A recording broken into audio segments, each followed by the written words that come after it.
Welcome back to Swimming in the Deep. Today we're going to talk about something I thought I invented, and then I see something similar online. It's not this Carpenter bee trap. These work somewhat.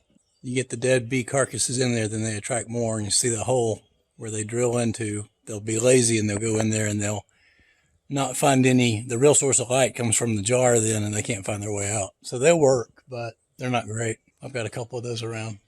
I get these holes up in here in my screen porch. They're up so high that I can't get to them. And here's what I want to tell you about today. See this piece of PVC?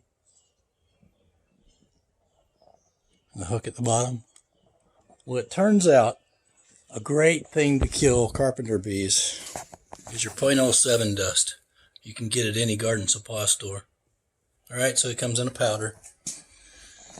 And I made a funnel out of that piece of paper. And I put it in here.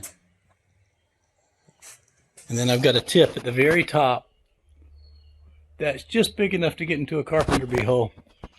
I got this ladder out because it gets kind of floppy once it gets up that high to try to find the hole where they were. But I definitely have it in it now.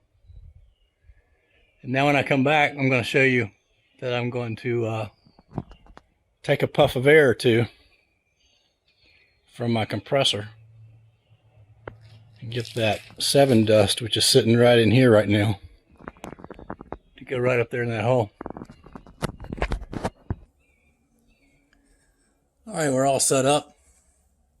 Again, I'm going to take this U and I'm going to take my air compressor and blow air through it.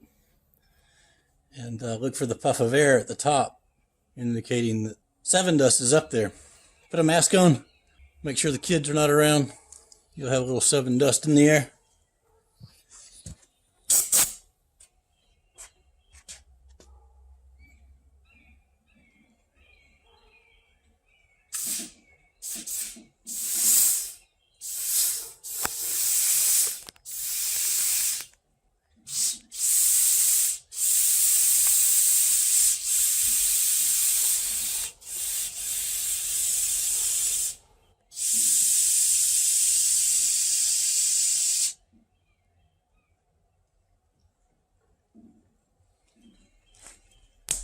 And that will kill them. Let me tell you how this works. The carpenter bees make a nest in there, and they'll lay their eggs in there, and they'll hatch. And if you take wood filler and you cover that up at the wrong time, those babies will chew their way out of there, and you'll have a bigger hole than when you started.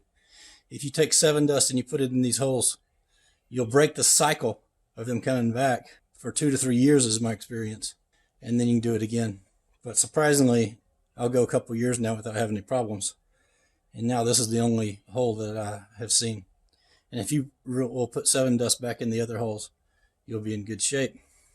Because they're lazy. They'll try to go back into the same holes.